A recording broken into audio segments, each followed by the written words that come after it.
장 PD의 클래식 한담. 오케스트라의 혁신을 이끈 로맨티시스트. 의대 정원 확대 정책이 당국과 의사협회 간의 좀처럼 합의점을 찾지 못한 채 표류하면서 애꿎은 환자들은 속을 태우고 있다. 그래서 지금은 절대 아프면 안 돼, 병원 갈 일 만들지 말자 다짐까지 하게 되는데, 이 의료 공백 사태를 접하며 젊은 시절 의과대학을 다니다가 해부학 실습의 끔찍함을 견디지 못해 음악가로 진로를 바꾼 19세기의 한 인물이 떠올랐다. 예나 지금이나 의사라는 직업은 고액의 수입, 전문직으로서의 권위 등 매력 있는 업이지만 그만큼 경쟁도 치열하고 긴 시간을 투자하는 등 남보다 배의 노력을 기울여야 하는 힘든 일이기도 하다. 그리고 오늘 얘기의 주인공처럼 의사는 무엇보다 적성에 맞는 일이어야 할 것 같다. 프랑스의 작곡가 베를리오즈는 리옹 근교의 작은 마을에서 의사 집안의 장남으로 태어났다.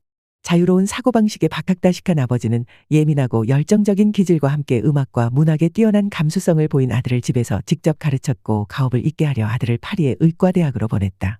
21살에 의대의 학부를 수료했지만 의과 대학생 시절에 베를리오즈는 수술과 해부 실습에서의 스트레스를 견디기가 몹시 힘들었다. 그가 회고록에 쓴 당시의 충격적인 장면이다. 그 으스스한 시체 한 치소에 발을 디딘 순간 널브러진 시신들, 인체에서 잘려나간 팔과 다리, 쪼개진 머리통, 공포에 질린 표정들이 눈에 들어왔다. 발 밑에 지독한 악취를 풍기는 핏빛 오물 웅덩이에서는 참새떼가 살점 쟁탈전을 벌이고 있었다.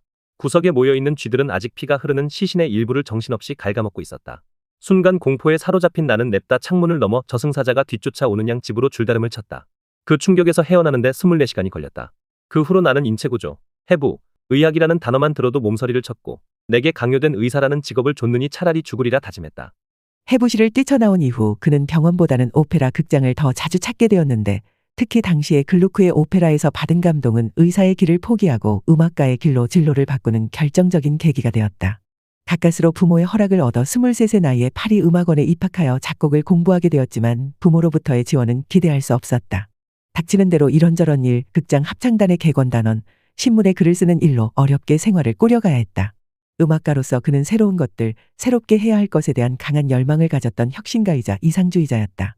사실 이 인물뿐 아니라 의식 있는 작곡가들은 1827년에 세상을 떠난 베토벤이라는 최고봉을 극복하기 위해 저마다 분투하며 새롭게 해야 할 것들을 찾아 나서야 했던 시대였다. 베를리오즈는 특히 심포니 오케스트라에 대한 원대한 꿈이 있었다. 당시 60명 정도 규모의 오케스트라를 능가하는 100에서 120명 규모의 장대한 오케스트라가 연주하는 작품에 대한 구상을 교수들과 동료들에게 설명하기도 했는데 주위에선 비현실적이라는 지적이 많았다. 하지만 그는 훈련된 단원들이 파트별로 연습하고 지휘자가 균형감 있게 잘 컨트롤한다면 분명 힘있는 음향을 낼 수 있다며 뜻을 굽히지 않았다. 이렇게 그가 오케스트라에 큰 관심을 갖게 된 것은 어린 시절을 지낸 고향에서는 피아노 레슨을 받을 만한 데가 없었기에 피아노를 모르는 채 작곡을 공부한 경우였던 까닭도 있을 것이다. 실제로 그는 피아노 작품을 한 곡도 쓰지 않았으며 성악곡조차도 관현악 반주로 썼다. 대신 누구보다도 뛰어난 오케스트레이션 능력을 발휘하였고 실제로 지휘에도 재능을 보여 지휘자의 역할도 잘 소화했다는 평가를 받았다.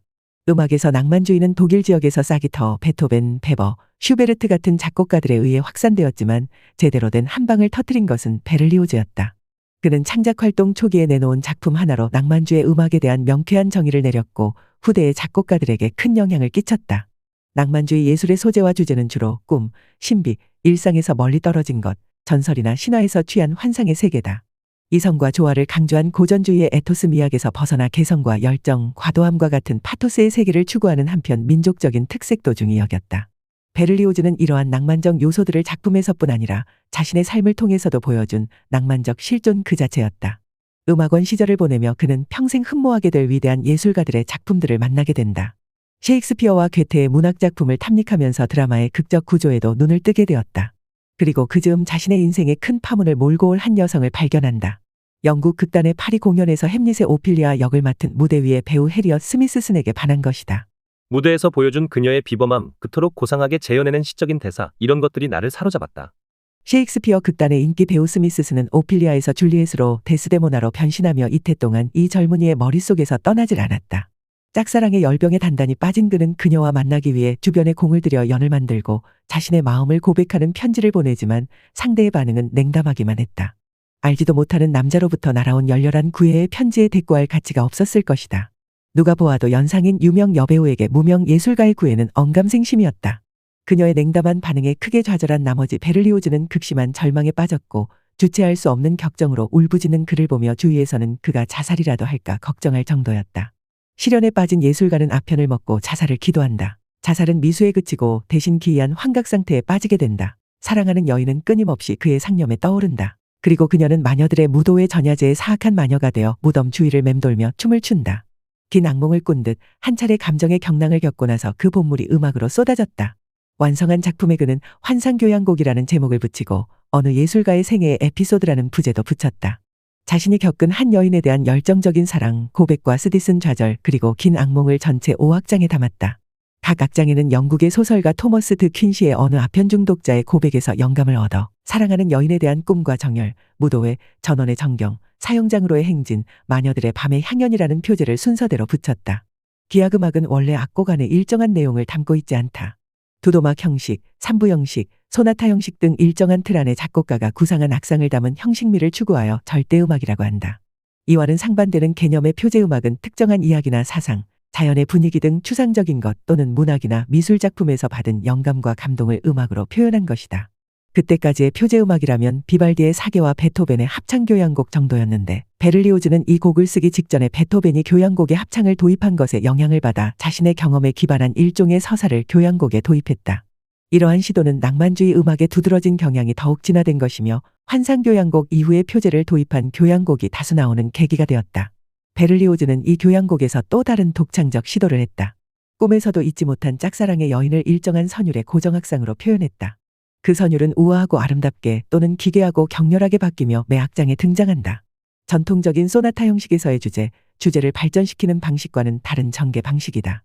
이뿐만 아니라 작곡가가 의도한 환상의 세계를 그려내기 위해 관현악의 표현도 극대화했다. 기본적으로는 이관 편성이지만 필요에 따라 악기들을 추가하는 등 관현악의 획기적인 확장과 악기들의 독창적인 쓰임새로 이전과는 차원이 다른 파격적인 음향을 들려주었다. 환상교향곡은 서사적 표제를 도입하고 고정악상이라는 새로운 작곡 기법과 파격적인 관현악 기법으로 교향곡의 역사에 새로운 이정표를 세웠다. 그렇다고 처음부터 이 교향곡이 찬사만 받은 것은 아니다. 몇몇 통찰력 있는 음악가와 비평가들의 극찬을 제외하고는 상당 기간 비르투오소적인 넌센스로 치부되기도 했다. 하지만 차츰 그 평가가 달라졌고 지금도 자주 연주되는 교향곡 목록에 올라와 있다. 한마디로 낭만주의의 예술적 이상을 가장 잘 구현한 교향곡으로 인정받게 된 것이다. 스미스슨을 향한 소동이 환상교향곡으로 어느 정도 정리되고 또 다른 작품으로 로마 대상을 받은 그는 이탈리아 유학을 다녀오게 된다. 파리로 돌아온 베를리오즈는 환상교향곡을 손질하고 또 다른 작품을 포함해 음악회를 열게 되는데 이 자리에 스미스슨을 초대했다. 지인들을 통해 자연스럽게 그녀와 만날 기회를 만든 것이다. 그녀는 몇 년 전에 다짜고짜 연설을 보낸 젊은이가 환상교향곡의 작곡가라는 사실에 또 대단한 센세이션을 일으킨 이 작품이 자신을 주인공으로 해서 만든 음악이라는 데 크게 흔들렸다. 베를리오즈는 다시 한번 프로포즈를 했고 그녀는 기꺼이 받아주었다. 그들은 주변 사람들의 우려와 부모의 반대에도 불구하고 결혼식을 올리고 이듬해에는 아들도 얻었지만 행복은 그리 오래가지 못했다. 결혼 10년 만에 그들이 갈라섰다는 소식에 주변 사람들은 크게 놀라지도 않았다. 해리어 스미스는 말년을 병고 속에서 고통스럽게 지냈는데 베를리오즈는 그녀가 죽을 때까지 따뜻하게 보살펴 주었다. 환상교향곡의 성공 이후에도 그는 교향곡과 오페라를 비롯해 다수의 작품을 완성했다.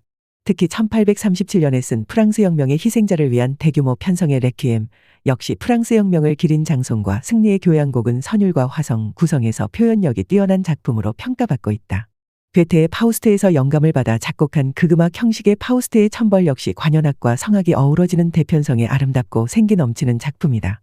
베를리오즈는 문필가로서도 수준급이었다. 뛰어난 문제를 겸한 음악가인 슈만과 바그너를 능가하는 글솜씨로 음악평론을 비롯해 회고록과 다수의 에세이를 남겼다. 특히 근대 오케스트레이션의 아버지라 일컬으며 그가 책으로 펴낸 관현악 기법은 후대 작곡가들에게 금과 옥조의 교본이 되고 있다. 동시대 프랑스의 작가 고티에는 낭만주의 역사라는 저서에서 작가 위고, 화가 들라크루와 작곡가 베를리오즈를 프랑스 3대 낭만주의자로 꼽았다. 더 칼럼니스트